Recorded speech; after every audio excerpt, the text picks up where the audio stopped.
চতুর্থ সূত্র, সন্তুষ্টজনক করে তুলুন। আচরণ পরিবর্তনের মৌলিক নিয়ম। অভ্যাস পরিবর্তনের প্রথম 3টি নিয়ম কাজটি এখন করবেন তার সম্ভাবনা বাড়ায়, আর চতুর্থ নাম্বার নিয়ম কাজটি পরে আবার ঘটবে এর সম্ভাবনা বাড়ায়। হ্যাবিট লুপকে সম্পন্ন করে এটি, কিন্তু এখানে একটা ট্রিক আছে। আমরা যে কোনো ধরনের সন্তুষ্টি খুঁজছি না, আমরা আশু সন্তুষ্টির খোঁজ করছি। প্রতিনিয়ত ভালো অভ্যাসের সাথে লেগে থাকার উপায়। 1993 সালে কানাডার এবর্সফোর্ডের একটি ব্যাংক 23 বছর বয়সী স্টক ব্রোকার ট্রেন্ট ডায়ার স্মিথকে নিয়োগ দেয়। এবর্সফোর্ড তুলনামূলক একটা ছোট গ্রাম, যেখানে বড় বড় ব্যবসায়িক লেনদেন সম্পন্ন হয়। স্থান ও বয়সের ভিত্তিতে কেউ ভাবেনি ডায়ার স্মিথ ভালো করতে পারবে, কিন্তু একটা প্রাত্যহিক ভালো অভ্যাসের সহায়তায় অতি দ্রুততার সাথে সে উন্নতি করতে সক্ষম হয়। ডায়ার স্মিথ প্রতিদিন সকালে 2টা বয়াম নিয়ে বসত। একটাতে থাকতো 120টা পেপার ক্লিপ, আর অন্যটা ফাঁকা থাকতো। কর্মদিবসের শুরুতেই সে সেলস কল করা শুরু করত, আর প্রতিটা কল শেষ হওয়ার পর সে একটা করে পেপার ক্লিপ নিয়ে ফাঁকা বয়ামে ফেলত। সে আমাকে বলেছিল, আমি প্রতিদিন সকালে 120টা পেপার ক্লিপ ভর্তি বয়াম নিয়ে কল করা শুরু করতাম, আর কলের পর কল করে করে ফাঁকা বয়াম পূর্ণ করতাম। 18 মাসের মধ্যে ডায়ার স্মিথ $5 মিলিয়ন ফার্মে আনলো। 24 বছর বয়সে সে মাসিক $75,000 আয় করা শুরু করে, যা বর্তমানে $1,25,000 সমান। কিছুদিন পরেই সে অন্য একটা কোম্পানিতে 6 অঙ্কের বেতনে চাকরি করা শুরু করে। উন্নতি করা সন্তুষ্টি প্রদান করে এবং প্রত্যক্ষ পরিমাপ, যেমন পেপার ক্লিপ স্থানান্তর করা, অগ্রগতির একটা পরিষ্কার প্রমাণ তুলে ধরে, যার ফলে যে কোনো কাজে একটা তাড়াতাড়ি সন্তুষ্টি পাওয়া যায়। অভ্যাসে ট্র্যাক রাখতে হবে কিভাবে? কোন অভ্যাস সম্পন্ন করছেন কিনা তার রেকর্ড রাখার সহজ একটা উপায় হচ্ছে হ্যাবিট ট্র্যাকার। সবচেয়ে সহজ ফরম্যাট হলো একটা ক্যালেন্ডার নেওয়া এবং প্রতিদিনের রুটিন ভালোভাবে অনুসরণ করতে সক্ষম হলে সেই তারিখে ক্রস চিহ্ন দিয়ে দেওয়া। চেইন ভাঙা যাবে না, একটা শক্তিশালী মন্ত্র। সেলস কলের চেইন না ভাঙলে আপনার ব্যবসায় উন্নতি আসবে। শরীরচর্চার চেইন না ভাঙলে আপনি দ্রুত ফিট হয়ে উঠবেন। হ্যাবিট ট্র্যাকিং একটি শক্তিশালী জিনিস, কারণ এটা অভ্যাস পরিবর্তনে চমৎকার লেভারেজ দেয়। এটি একই সাথে কোনো অভ্যাসকে অবশ্যম্ভাবী, আকর্ষণীয় ও সন্তুষ্টজনক করে তোলে। চলুন সেগুলো একে একে আলোচনা করা যাক। প্রথম উপকারিতা, হ্যাবিট ট্র্যাকিং অবশ্যম্ভাবী। গত কাজের ট্র্যাক ঠিকভাবে রাখলে পরের কাজ করার জন্য মানসিক ট্রিগার পাওয়া যায়। হ্যাবিট ট্র্যাকিং আপনাকে সত্যবাদী করে তোলে। যখন চোখের সামনে প্রমাণ থাকবে, তখন মিথ্যা বলতে আপনার মনে বাঁধবে। দ্বিতীয় উপকারিতা, হ্যাবিট ট্র্যাকিং আকর্ষণীয়। উৎসাহের সবচেয়ে ভালো রূপ হচ্ছে অগ্রগতি। আমরা যখন সিগন্যাল পাই যে অগ্রগতি হচ্ছে, তখন আমরা আরো বেশি উৎসাহ পাই। এভাবে হ্যাবিট ট্র্যাকিং আমাদের উৎসাহে মাদকের মতো প্রভাব রাখতে পারে। প্রতিটা ছোট ছোট জয় আপনার ইচ্ছাকে বাঁচিয়ে রাখে। তৃতীয় উপকারিতা, হ্যাবিট ট্র্যাকিং সন্তুষ্টিজনক। সবচেয়ে ভালো উপকার হচ্ছে এটি, ট্র্যাকিং অনেক সময় নিজেই একটা পুরস্কারের ন্যায় হয়ে ওঠে। আপনার কাজের তালিকায় একটা ক্রস চিহ্ন বসাতে পারা আপনাকে সন্তুষ্টির অনুভূতি দেয়। একজন ভরসাযোগ্য পার্টনার যেভাবে সবকিছু পরিবর্তন করে দিতে পারে। দ্বিতীয় বিশ্বযুদ্ধে পাইলট হিসেবে দায়িত্ব পালন করার পর রজার ফিশার হার্ভার্ড আইন স্কুলে যুক্ত হন এবং 34 বছর কাটান নেগোসিয়েশন ও কনফ্লিক্ট ম্যানেজমেন্টে বিশেষজ্ঞ হয়ে উঠতে। 1970 ও 80-র দশকে ফিশার সম্ভবত তার সবচেয়ে ভালো আইডিয়া তুলে ধরেন। সে সময় ফিশার নিউক্লিয়ার যুদ্ধ থামানোর জন্য চিন্তা ভাবনা করছিলেন এবং তিনি একটি বড় ফ্যাক্ট দেখতে পেলেন। একজন প্রেসিডেন্টের কাছে বোম লঞ্চ করার কোড থাকে, কিন্তু সে কখনো কাউকে মরতে দেখবে না, কারণ সে বোম লঞ্চের জায়গা থেকে হাজার হাজার মাইল দূরে বসে থাকে। 1981 সালে তিনি লেখেন, আমার পরামর্শ অনেক সাধারণ ছিল। সেই কোডকে একটা ক্যাপসুলে রাখুন এবং সেই ক্যাপসুল একজন ভলেন্টিয়ারের হার্টের পাশে রাখুন। তারপর যদি কখনো কোনো প্রেসিডেন্ট নিউক্লিয়ার যুদ্ধ করতে চায়, তাহলে সে যেন ভলেন্টিয়ারকে খুন করে তারপর সেই কোড তার হার্ট থেকে বের করে নেয়। প্রেসিডেন্ট এটা শুনে বলল, জর্জ, আমি দুঃখিত, কিন্তু 10 লাখ মানুষকে মরতেই হবে। কোনো দোষ ছাড়াই খুন হওয়া কি জিনিস তা বুঝতে নিজে চোখে মৃত্যু দেখতে হয়। আমি যখন এই কথাগুলো আমার পেন্টাগনের এক বন্ধুকে শোনাই, সে বলে, ওহ গড, প্রেসিডেন্টকে কাউকে খুন করে কোড নিতে হলে সে তো নিজে কখনোই নিউক্লিয়ার বোম ছাড়বে না। আমাদের এই আলোচনা জুড়ে আমরা বলেছি অভ্যাস দ্রুত সন্তুষ্টজনক করে তোলার গুরুত্ব, কিন্তু ফিশারের এই প্রস্তাব তার বিপরীত, খুব দ্রুত অসন্তুষ্টজনক করে তোলা। কোনো কাজে সন্তুষ্ট পেলে যেমন আমরা অবশ্যই সেটা করি, তেমনি কোনো কাজে অসন্তুষ্টি পেলে আমরা সেটা করতে চাই না। ব্যথা একটি ভালো শিক্ষক। ব্যথা যত দ্রুত আসবে, অভ্যাস করা ততই কঠিন হয়ে যাবে। আধুনিক কৌশল, কিছুটা ভালো থেকে মহান হয়ে ওঠার উপায়। প্রতিভার আসল সত্য, জিন কখন কাজে আসে আর কখন কাজে আসে না। আপনার ছোট ছোট জয়কে বড় করে তোলার উপায় হলো সঠিক ক্ষেত্র ও প্রতিযোগিতা খুঁজে বের করা। এ কথা যেমন ব্যবসা ও ক্রীড়ার ক্ষেত্রে সত্য, তেমনি অভ্যাস পরিবর্তনের ক্ষেত্রেও সত্য। অভ্যাস যখন নিজের সক্ষমতার সাথে মিলে যায়, তখন সেগুলো তৈরি করা সহজ ও সন্তুষ্টিজনক হয়ে যায়। এই কৌশল অবলম্বন করার আগে অবশ্যই এটা মেনে নিতে হবে যে প্রতিটা মানুষের সক্ষমতা ভিন্ন ভিন্ন। কিছু মানুষ এটা নিয়ে চিন্তা করতে পছন্দ করেন না, প্রত্যেকের জিন ভিন্ন। জেনেটিক্সের শক্তি একই সাথে তাদের দুর্বলতাও হতে পারে। জিন সহজে পরিবর্তন করা যায় না, যার অর্থ জিন অনুকূল পরিবেশে আপনাকে অনেক বড় সাহায্য করে, আর প্রতিকূল পরিবেশে জিন আপনার অনেক বড় শত্রু হয়ে উঠতে পারে। যে কোনো প্রতিযোগিতার শীর্ষে অবস্থানকারী লোকজন শুধু যে ভালোভাবে প্রশিক্ষিত তাই নয়, বরং তাদেরকে সেই অবস্থানেই মানায় এজন্য। অল্প কথায় বলতে গেলে জিন আপনার নিয়তি ঠিক করে দেয় না, জিন আপনার সম্ভাবনার দ্বারগুলো নির্ধারণ করে দেয়। এখন প্রশ্ন হলো, কিভাবে বুঝবো যে কোন দিকে আমার সম্ভাবনা বেশি? যেসব অভ্যাস ও সুযোগ আমার জন্য সঠিক, সেগুলো চিনব কিভাবে? এসব উত্তরের প্রথম অংশে আপনাকে খুঁজতে হবে আপনার ব্যক্তিত্ব কেমন, ব্যক্তিত্ব কিভাবে অভ্যাসকে প্রভাবিত করে। আপনার সকল অভ্যাসের পেছনে জিন কাজ করে। জিন আপনি দিনে কত ঘন্টা টিভি দেখেন থেকে শুরু করে আপনার পছন্দ অপছন্দ, বিবাহ বিচ্ছেদ, মাদকে আসক্ত হওয়ার প্রবণতা সবখানে কাজ করে। আপনার শরীরে সকল জেনেটিক প্যাটার্ন একসাথে হয়ে আপনার ব্যক্তিত্ব ঠিক করে দেয়। ব্যক্তিত্ব বৈশিষ্ট্যের প্রমাণিত বৈজ্ঞানিক বিশ্লেষণ হলো বিগ 5, যেখানে আচরণের 5টি মূল দিক তুলে ধরা হয়। আর সেগুলো হচ্ছে: 1. অভিজ্ঞতার প্রতি উদারতা। এই বৈশিষ্ট্য দিয়ে যা বোঝায় যে নতুনত্ব সন্ধান করা এবং সৃজনশীল কাজকর্মের প্রতি আগ্রহ থাকা। 2. ন্যায়বান। এ ধরনের মানুষের মধ্যে আবেগ তেমন একটা কাজ করে না, তারা যুক্তি এবং বাস্তবতাকে কেন্দ্র করে জীবন পরিচালনা করে থাকে। 3. বহির্মুখী। পরিবার এবং সমাজের সব জায়গায় সবার সাথে কথা বলতে পারা এবং প্রাণবন্ত পরিবেশ বজায় রাখা এই পয়েন্টের মধ্যে পড়ে। যারা ইন্ট্রোভার্ট, ঠিক তার বিপরীতে বৈশিষ্ট্যগুলো এখানে বোঝানো হয়েছে। যারা এক্সট্রোভার্ট, তারা খুব দ্রুত যে কোনো পরিবেশের সাথে মানিয়ে নিতে পারে। 4. সম্মতি। অন্য কেউ ইতিবাচক মতামত প্রকাশ করলে সে তাতে সম্মতি দেয় এবং সমর্থন প্রদান করে। তারা একে অপরের প্রতি সহানুভূতিশীল হয়ে বিপদে একে অন্যের পাশে এগিয়ে আসে। 5. ধারণ। সবসময় নেতিবাচক চিন্তা মাথায় আগে আসে। অত্যন্ত সম্মতিপূর্ণ ব্যক্তিরা প্রায়শই গরম, দয়ালু এবং সঙ্গতির জন্য আপোষ করতে ইচ্ছুক হিসেবে বিবেচিত হন। তারা সাধারণত সম্পর্ক গঠন এবং বজায় রাখতে দক্ষ। অন্যদিকে যারা সহমতভাবে নিম্নমানের, তারা নিজেদের চাহিদাকে অগ্রাধিকার দিতে পারে এবং অধিক প্রতিযোগিতামূলক এবং অন্যদের খুশি করার বিষয়ে কম উদ্বিগ্ন হতে পারে। নিজের ব্যক্তিত্ব অনুযায়ী অভ্যাস সাজিয়ে নেওয়া একটা ভালো শুরু হতে পারে, কিন্তু এটাই শেষ নয়। যে জায়গায় আপনি প্রাকৃতিকভাবে এগিয়ে থাকবেন সেভাবে শুরু করুন। জীবন ও কর্মক্ষেত্রে আগ্রহ ধরে রাখার উপায়। 1955 সালে ক্যালিফোর্নিয়ার এনাহেইমে সবেমাত্র ডিজনিল্যান্ড খোলা হয়েছিল। একজন 10 বছরের শিশু সেখানে কাজ খুঁজতে যায়। সে সময় শিশু শ্রমের আইন খুব একটা শক্ত ছিল না, তাই সে সেখানে একটা জায়গা পায় যেখানে সে গাইড বই বিক্রয় করা শুরু করলো, প্রতিটা $50 মূল্যে। 1 বছরের মধ্যে সে ডিজনি ম্যাজিক শপে স্থানান্তরিত হওয়ার সুযোগ পায়, যেখানে সে বড় কর্মীদের কাছ থেকে বিভিন্ন ট্রিক্স শিখে যায়। সে যোগ নিয়ে বিভিন্ন পরীক্ষা চালায় এবং দর্শকদের বিভিন্ন সাধারণ রুটিন লক্ষ্য করতে থাকে। খুব শীঘ্রই সে আবিষ্কার করলো যে সে ম্যাজিক করতে নয়, বরং এমনই সাধারণ কিছু প্রদর্শন করতে ভালোবাসে। তাই সে কমেডিয়ান হওয়ার দিকে মনোযোগী হলো। কিশোর বয়সে সে লস অ্যাঞ্জেলেসে বিভিন্ন ক্লাবে পারফর্ম করা শুরু করে। দর্শক কম এবং তার পারফরমেন্সও স্বল্প দৈর্ঘ্যের। সে 5 মিনিটের বেশি স্টেজে থাকতো না। দর্শক সারির বেশিরভাগ লোকই ড্রিঙ্ক করতে এবং বন্ধুদের সাথে আড্ডা দিতে ব্যস্ত। একদিন রাতে সে একটা ফাঁকা ক্লাবেও স্ট্যান্ড আপ করেছিল। কাজটা খুবই আকর্ষণীয় নয়, কিন্তু এটা পরিষ্কার যে তার উন্নতি হচ্ছিল। তার প্রথম রুটিন সাধারণত 1 থেকে 2 মিনিট চলত।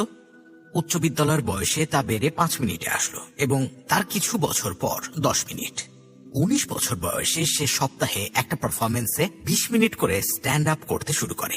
শো চলমান সময়ে তাকে 3টা করে কবিতা আবৃত্তি করতে হতো, শুধু নিজের প্রদর্শনীর দৈর্ঘ্য বাড়ানোর জন্য। এর সাথে সাথে কিন্তু তার দক্ষতাও বৃদ্ধি পেতে শুরু করলো। পরীক্ষা, অনুশীলন এবং অগ্রগতির বিশ্লেষণ করতে সে আরো 1 দশক পার করলো। সে একটা টেলিভিশন চ্যানেলে যোগদান করলো লেখক হিসেবে এবং টক শোতে সে নিজের প্রতিভা সবার সামনে তুলে ধরতে শুরু করলো। 70 দশকের মাঝামাঝি সময়ে দ্য টুনাইট শো ও স্যাটারডে নাইট লাইভ টক শোতে তার অতিথি হিসেবে ডাক পাওয়া নিয়মিত একটা ব্যাপার হয়ে দাঁড়ালো। অবশেষে 15 বছরের পরিশ্রমের পর এই যুবক জনপ্রিয়তার শীর্ষে আসলো।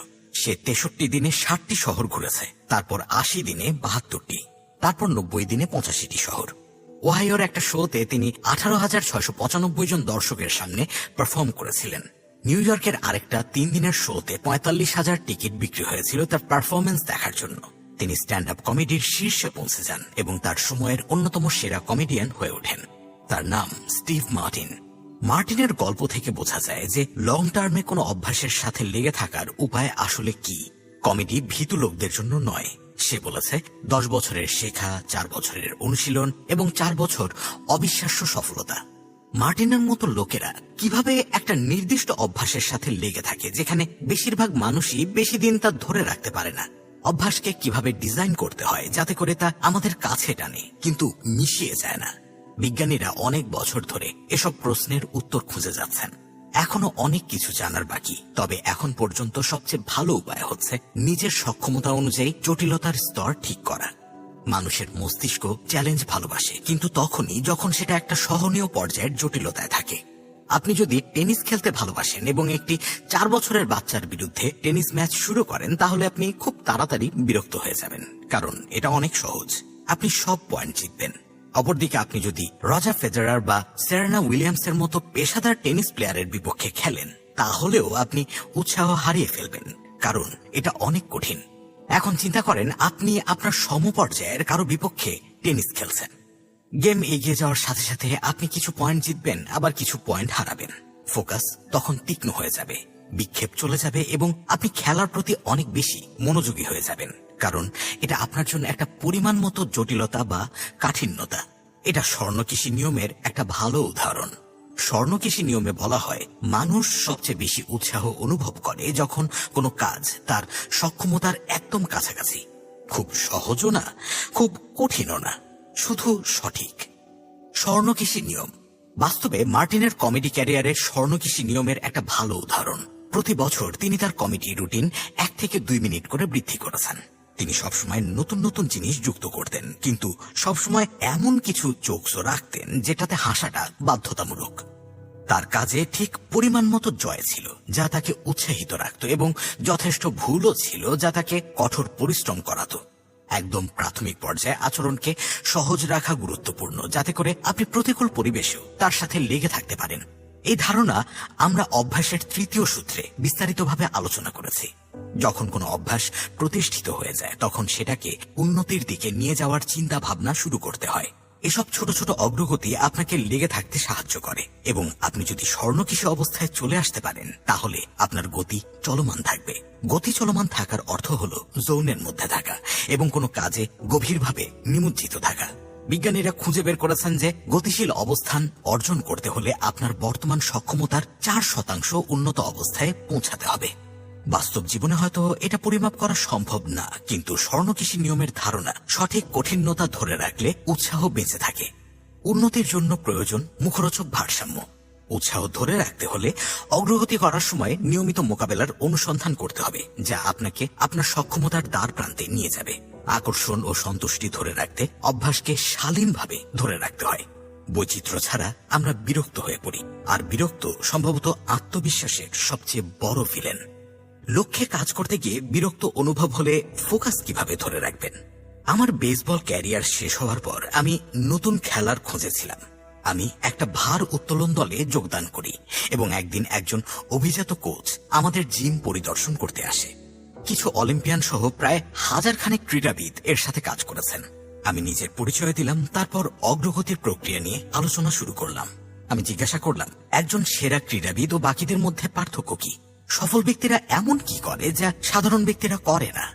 আপনি যা আশা করছেন তিনি সেই ফ্যাক্টরগুলোর কথাই প্রথমে বলল, জেনেটিক্স, ভাগ্য, প্রতিভা। কিন্তু তারপর তিনি এমন কিছু বললেন যা আমি কখনোই আশা করিনি। একটা একটা পয়েন্টে এসে সফলতা নির্ভর করে যে কে প্রতিদিন ট্রেনিং করতেই থাকে। তার উত্তর আমাকে অবাক করলো, কারণ নিজের কর্মক্ষেত্রের আদর্শ নিয়ে ভাবার নতুন একটা পথ এইটা। ব্যবসা, ক্রীড়া, যাই হোক না কেন, মানুষ বলে সফলতা প্যাশনের ওপর নির্ভর করে, কিংবা ইচ্ছা খুবই দৃঢ় হতে হবে, যার ফলে অনেকে ফোকাস বা উৎসাহ হারিয়ে ফেলে। আমরা মনে করি সফল ব্যক্তিদের অফুরন্ত প্যাশন আছে, কিন্তু এই কোচ বললেন সত্যিকারের সফল ব্যক্তিরাও অন্যান্যদের উপর উৎসাহের অভাবে পড়ে, কিন্তু পার্থক্য হলো তারা তাদের বিরক্তি আসলেও কাজ চালিয়ে যান, অন্যদের মতো থেমে যান না। বিশেষজ্ঞ হওয়ার জন্য অনুশীলন জরুরি, কিন্তু আপনি যতই অনুশীলন করবেন ততই সেটা বিরক্তির অনুভূতি দিবে। যখন শুরুতে আমরা কোনো ফলাফল পেয়ে যাই, তারপর আমরা অনুমান করে নিই কি হবে এবং আমরা থেমে যাই, তখন আগ্রহ হারিয়ে যায়। কিছু কিছু সময় বিরক্ত তার আগেই চলে আসে। তো আপনার যা করতে হবে তা হলো কিছুদিন জিমে যাওয়া চালিয়ে যেতে হবে, কিংবা কয়েকটা ব্লগ সময়ের জন্য পাবলিশ করতে হবে। তারপর যদি একটা দিন ছুটে যায় তাহলে খুব একটা খারাপ লাগে না, সব ভালোই যাচ্ছে। ভালো অবস্থায় অবস্থান করলে একদিন ছুটি নেওয়াটা খারাপ কিছু না। সফলতার সবচেয়ে বড় শত্রু ব্যর্থতা নয়, বরং বিরক্তি। আমরা অভ্যাসের প্রতি বিরক্ত হয়ে যাই, কারণ সেটা আমাদের আনন্দ দেওয়া বন্ধ করে দেয়। ফলাফল তখন আশানুরূপ হয় না। আর যখন অভ্যাস সাধারণ হয়ে যায়, আমরা লাইনচ্যুত হয়ে যাই। সম্ভবত আমরা এই জন্যই একটা গোলক ধাঁধায় পড়ে যাই তখন, যার কোনো শেষ নেই। এক ব্যায়াম থেকে আরেক ব্যায়াম, এক খাদ্যাভ্যাস থেকে আরেক খাদ্যাভ্যাস, এক ব্যবসার আইডিয়া থেকে আরেক ব্যবসার আইডিয়া। যখন আমরা উৎসাহের গভীরে চলে যাই, তখন এক কৌশল থেকে আরেক কৌশলে পা দিই, যদিও আগের কৌশলটা ভালো ছিল। সম্ভবত এই কারণেই অভ্যাস তৈরির বেশিরভাগ পণ্য সেগুলোই যেগুলো চলমান শালীনতা দান করে। পর্ন যৌনতার বিষয়ে স্থিতি দেয়, ভাজা পোড়া খাবার জিহ্বাকে শান্ত করে। এইসব পণ্য অবাক হওয়ার চলমান উপাদান প্রদান করে। পরিবর্তনশীল পুরস্কার আকাঙ্ক্ষার জন্ম দিতে পারে না। ইচ্ছার সুইট স্পট আসে যখন ব্যর্থতা এবং সফলতা 50-50 ভাগ হয়। অর্ধেক সময়ে আপনি সেটা পান যেটা আপনি চান, আর বাকি অর্ধেক সময়ে আপনি যেটা চান সেটা পান না। আকাঙ্ক্ষা মেটাতে আপনার লাগবে যথেষ্ট ছোট ছোট জয়। স্বর্ণকেশী নিয়ম অনুসরণের লাভ এটাই। পরিবর্তনশীল পুরস্কার থাকুক বা না থাকুক, কোনো অভ্যাসেই সারা জীবন আগ্রহ থাকবে না। আত্ম উন্নয়নের কোনো না কোনো পয়েন্টে সবাই একই ধরনের চ্যালেঞ্জের সম্মুখীন হয়, তাই আপনাকে বিরক্ততার সাথে প্রেম করে তুলতে হবে। আমাদের সকলেরই এমন লক্ষ্য থাকে যেটাতে আমরা পৌঁছাতে চাই, এবং স্বপ্ন থাকে যেটা আমরা পরিপূর্ণ করতে চাই। কিন্তু যখন পরিবেশ শুধু অনুকূলে থাকে, তখনই কেবল সেই লক্ষ্যে বা স্বপ্ন পূরণে কাজ করলে কখনোই ধারাবাহিক হয়ে উঠতে পারবেন না, এবং এভাবে অবিস্মরণীয় ফলাফল উৎপন্ন করা সম্ভব না। আমি আপনাকে গ্যারান্টি দিয়ে বলতে পারি যে আপনি যদি কোনো অভ্যাস তৈরি করতে যান, তাহলে আপনার সামনে অবশ্যই এমন দিন আসবে যেখানে হাল ছেড়ে দিতে মন চাইবে। ব্যবসা শুরু করতে গেলে এমন দিন আসবে যেখানে ব্যবসা আর চালাতে মন চাইবে না। যখন নিয়মিত জিমে যাওয়ার অভ্যাস করতে চাইবেন, তখন এমন দিন আসবে যেদিন আর জিমে যেতে একদমই ইচ্ছা করবে না। লক্ষ্য ঠিকই থাকবে, কিন্তু সেই লক্ষ্য পূরণ করতে মন চাইবে না। লেখালেখিতে এমন দিন আসবে যেদিন একদমই লিখতে ইচ্ছা করবে না, কিন্তু এমন দিন আসলে উঠে দাঁড়ান, বিরক্তিটাকে পরাজিত করুন। এটাই পেশাদার ও অপেশাদারের মধ্যে পার্থক্য। পেশাদার মানুষেরা তাদের পরিকল্পনার সাথে আঠার মতো লেগে থাকে। অপেশাদাররা পরিকল্পনার মধ্যে জীবন নিয়ে চলে আসে। পেশাদাররা জানে তাদের জন্য কোনটা গুরুত্বপূর্ণ এবং সে অনুযায়ী কাজ করে। অপেশাদাররা জীবনের তাড়াহুড়ায় গুরুত্বপূর্ণ জিনিস থেকে একেবারেই ছুটে যায়। মহান হয়ে ওঠার একমাত্র উপায় হলো একই জিনিস বারবার করার আগ্রহ ধরে রাখা। বিরক্তির সাথে প্রেমে পড়তে হবে। ভালো অভ্যাস তৈরির কুফল। অভ্যাস বিশেষজ্ঞ সৃষ্টি করার ভিত্তি তৈরি করে দেয়। দাবা খেলায় যখন বিভিন্ন গুটির বেসিক মুভমেন্ট শেখা হয়ে যায়, তারপরেই খেলোয়াড় খেলার পরবর্তী লেভেলে যেতে পারে। প্রতিটি তথ্যগুচ্ছ ভালোভাবে মনে সেট হয়ে গেলে নতুন জিনিস নিয়ে ভাবার জায়গা খালি হয়। সকল প্রয়াসের ক্ষেত্রেই এটা সত্য। যখন আপনি সহজ চালগুলো ভালোভাবে আয়ত্ত করে নিতে পারবেন, তখন আপনি নতুন জিনিস নিয়ে চিন্তা করতে নিজের সময় ব্যয় করতে পারবেন। এই উপায়ে দেখা যায় অভ্যাস যে কোনো মহত্ব অর্জনের মেরুদণ্ড। তবে অভ্যাসের সুবিধা নিতে গেলে কিছু মূল্য চুকাতে হয়। প্রথমে প্রত্যেক পুনরাবৃত্তি দক্ষতা ও গতিতে উন্নতি ঘটায়, কিন্তু তারপর অভ্যাস যখন স্বয়ংক্রিয় হয়ে যায়, তখন আপনি ফিডব্যাকের প্রতি কম উদ্দীপ্ত হতে শুরু করেন। আপনি নির্বোধের মতো পুনরাবৃত্তি প্রক্রিয়া করতে থাকেন, যার ফলে ভুল ঢুকে যাওয়া সহজ হয়ে যায়। যখন আপনি অটো পাইলটের মতো কোনো কাজ করতে সক্ষম হয়ে যান, তখন উন্নতি ঘটানোর চেষ্টা কমে যায়। অভ্যাসের উপর দিকে দেখতে গেলে আমরা চিন্তা ছাড়াই কাজ করতে পারি, আর অভ্যাসের অপর পিঠ হলো আপনি এতটাই অভ্যস্ত হয়ে যান যে ছোট ছোট ভুলের দিকে নজর দেওয়া বন্ধ করে দেন। আপনি অনুমান করেন যে আপনার অগ্রগতি হচ্ছে, কারণ আপনি অভিজ্ঞতা জোগাড় করছেন, কিন্তু বাস্তবে আপনি শুধু আপনার অভ্যাসকে সম্পূর্ণ করেন, কিন্তু অভ্যাসের উন্নতি ঘটান না। প্রকৃতপক্ষে কিছু গবেষণায় দেখা গিয়েছে যে যখন কোনো অভ্যাস রপ্ত হয়ে যায়, তখন পারফরমেন্সের মান কিছুটা কমে যায়। সাধারণত পারফরমেন্সের এই স্বল্প কমতি মান নিয়ে চিন্তার কিছু থাকে না।